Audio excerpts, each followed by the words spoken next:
Če si predstavljamo Evropsko unijo kot naš dom, kjer prisustvujemo vsi in vsakogar se sliši, delimo sonce si in tudi, kadar pride grom, živeti v EU je podobno kot živeti v hiši. Vsak od nas ima svojo sobo, ki za nekaj je namembna in z vsako od teh sob je nekaj dela.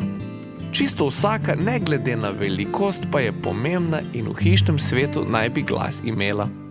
Zdaj, verjetno ni uredno imeti še najbolj krasno sobo v hiši, ker se ne počutimo domače. In zato se pogovarjamo, kje, kako in kdo bo iz dneva v dan skrbel, kaj lahko bi bilo drugače. Pa o tem, kako skrbimo za to našo evropsko hišo, koliko je zdrava, koliko je varna, koliko pogumna, če rigidni smo ali če iščemo si kakšno nišo, ki izkaže se pomembna in razumna. Jaz bi cenil, da bi me sostanovalci spraševali, s čim bi kurili, kak ločovat, imeli komisarja, ki bi poskrbel, da tudi mi, cimri bolj mali, bi dobili sorazmerno dosti denarja.